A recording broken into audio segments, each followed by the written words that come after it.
साथियों,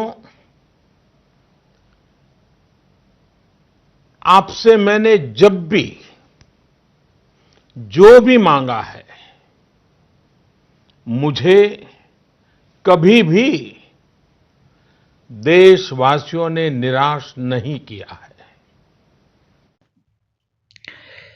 Indian state has been under lockdown for more than a month. The whole country has come to a standstill. The streets are empty, the offices are closed, and the historical monuments are completely deserted. The recent report by Oxford University states that India has the stringest lockdown in the world. As the cases of coronavirus have risen across the globe, India has largely been able to contain the virus due to the lockdown.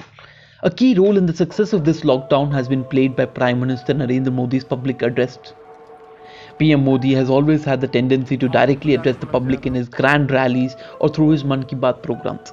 More than any other politician in our country, Prime Minister Modi recognizes that in order to succeed in today's politics, one has to control the language of politics.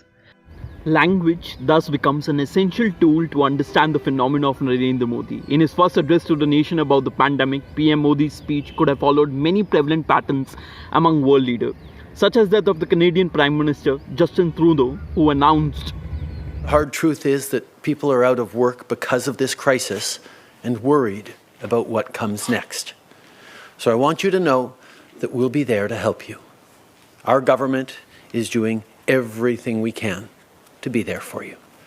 The Canada Emergency Response Benefit will provide $2,000 a month for the next 4 months for workers who lose their income as a result of COVID-19.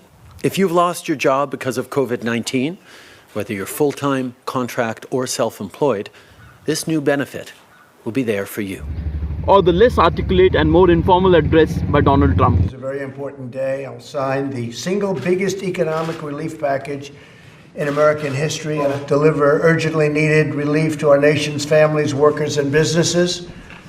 This legislation provides for direct payments to individuals and unprecedented support to small businesses. We're going to keep our small businesses strong and our big businesses strong, and that's keeping our country strong and our jobs strong.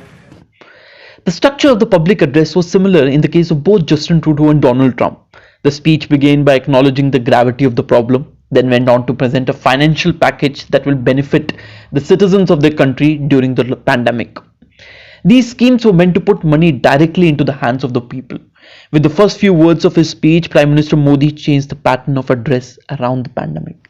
आज मैं आप सभी देशवासियों से 130 करोड़ देशवासियों से आप सबसे कुछ मांगने आया हूं। Prime Minister Modi had come on stage not merely to inform us about the dangers of coronavirus, not merely to reassure us, but to actually ask help from each Indian citizen. This was the time when he needed the support of the public. Each citizen of the country had the potential and the possibility to support our Prime Minister. Within the first few moments of his address, Modi had brought a complete reversal to the narrative. He brought people to the center stage by giving them the agency and the responsibility to handle the crisis. He got people involved in the process by urging them to protect the country by staying indoors and asking them to express solidarity by clapping their hands and lighting diyas. Modi, in the spirit of John F. Kennedy, proclaimed that ask not what your country can do for you, ask what you can do for your country. Therefore, it was appropriate that one of the first decisions taken by the Indian government to deal with the pandemic was to set up the PM CARES Fund, where people could donate money to offer support to the government during the crisis. It is ironical that the financial package meant to provide universal payment to everyone in the United States was also known as the CARES Act. However, let's imagine if the Prime Minister Modi had announced an expansive scheme in his first address. Imagine Narendra Modi declaring that each Indian family will be paid 5,000 rupees monthly during the lockdown. Such a scheme would have been an unprecedented welfare step. Yet the news channels and the Indian middle class would have been abuzz with the question, are 5,000 rupees really enough for an Indian family? Like millions of Americans who were asking if the $1,200 that they received were enough to handle the expenses. Therefore, PM Modi refrained from announcing any financial package, as even the most expansive of announcement would have been perceived as inadequate. Eventually, when Nirmala Sitharaman announced some financial package, it was a grossly inadequate step, benefiting only the minority of our population, and the announcement slowly fizzled out of news. However, after the announcement of the PM Cares Fund, the news headlines started celebrating the donations made by celebrities such as Akshay Kumar, and large group of people started shaming and trolling celebrities on Twitter for not donating to the fund.